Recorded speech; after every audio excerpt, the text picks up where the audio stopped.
Bismillahirrahmanirrahim. Assalamualaikum warahmatullahi wabarakatuh. Selamat datang kembali bersama kami di channel Azril Hidayat. Berkesempatan yang baik ini kami akan kembali mengabarkan informasi terbaru dari pelaksanaan P3K untuk jabatan fungsional guru di tahun 2021. Akan kami sampaikan informasi terkait dengan informasi pelaksanaan seleksi P3K guru di tahap yang ketiga. Namun sebelum kita bahas pembahasan selengkapnya, bagi teman-teman yang baru saja menemukan channel ini, silahkan jangan lupa subscribe dan jangan lupa nyalakan lonceng notifikasinya. Terima kasih. Seperti yang kita ketahui kemarin, berita yang berkembang bahwa untuk tahap 3 dipastikan akan dilaksanakan ya, menurut berita dari Kemenpan RB. Walaupun untuk pengumuman resminya dari Kemendikbudristek belum dirilis ya teman-teman, akan tetapi teman-teman yang belum beruntung di seleksi tahap yang kedua, baik itu yang belum mendapatkan formasi ataupun yang masih belum lolos ya, status tidak lolos, tetap menunggu ya bagaimana kemudian seleksi tahap 3 kapan dilaksanakan, kemudian bagaimana untuk kriteria kelulusannya, apakah akan ada yang berbeda ataukah tidak. Nah, semoga dalam video ini memberikan gambaran ya sedikit bagi teman-teman sebelum nantinya Kemendikbudristek dengan resmi mengumumkan untuk pelaksanaan seleksi P3K untuk tahap yang ketiga. Nah, mengenai informasi tersebut saya bawakan di sini ya, dari detik.com. Saya bacakan. Jakarta, seleksi P3K guru tahap 3 akan dibuka setelah pengumuman hasil sangga seleksi tahap 2 dijadwalkan ulang 6 Januari. Nah, ini sekarang sudah terlaksana ya, di tanggal 6 Januari sudah diumumkan. Kemudian seleksi P3K guru tahap 3 salah satunya dapat diikuti guru swasta yang mengajar di satuan pendidikan atau sekolah swasta dan terdaftar sebagai guru di Dapodik.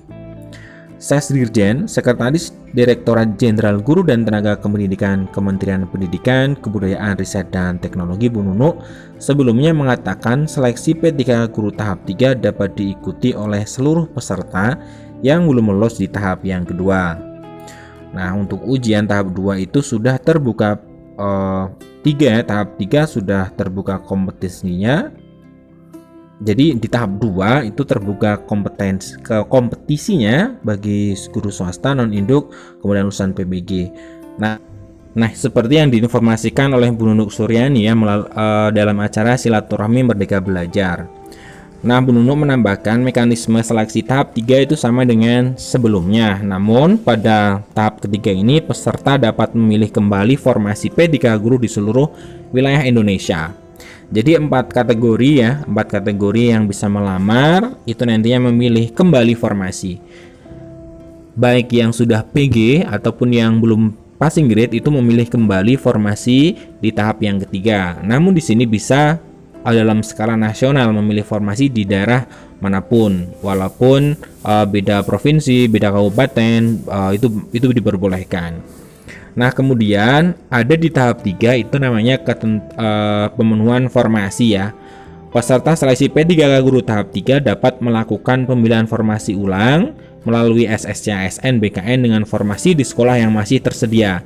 Ini artinya pelamar dapat memilih kebutuhan P3K di sekolah di seluruh wilayah Indonesia yang belum terpenuhi pada seleksi kompetensi 1, kemudian 2 sesuai dengan sertifikat dan kualifikasi pendidikan atau ijazah.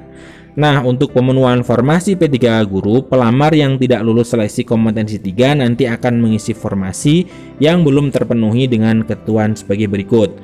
Nah, jadi pelamar yang tidak lulus ya, di sini disebutkan sama seperti di Permenpannya. Seperti itu, yang tidak lulus di seleksi kompetensi 3. Nah, akan tetapi ada syaratnya. Yang pertama adalah memenuhi nilai ambang batas dan berperingkat terbaik. Ini adalah aturan dari optimalisasi formasi atau pemenuhan formasi P3K guru. Nah, kemudian jabatan yang akan diisi adalah jabatan yang kosong. Tentunya belum ada yang masuk di formasi atau jabatan tersebut ya. Kemudian jabatan yang sama dan bentuk satuan pendidikan yang dipilih pelamar itu pada seleksi kompetensi 3. Artinya seleksi kompetensi 3 ini akan teman-teman ini sangat krusial ya. Jadi teman-teman ketika memilih formasi di tahap yang ketiga itu nantinya formasi itu atau jabatan itu adalah yang nanti digunakan untuk optimalisasi. Kemudian bentuk satuan pendidikan yang akan diisi berada dalam satu wilayah kewenangan penyelenggaraan pendidikan. Jadi dalam satu wilayah kewenangan. SD SMP itu kabupaten atau kota, kemudian SMA SMK itu adalah di pemerintah provinsi. Nah, kemudian informasi yang saya sebutkan, informasi yang baru ini adalah penentuan sekolah yang akan diisi kekosongannya.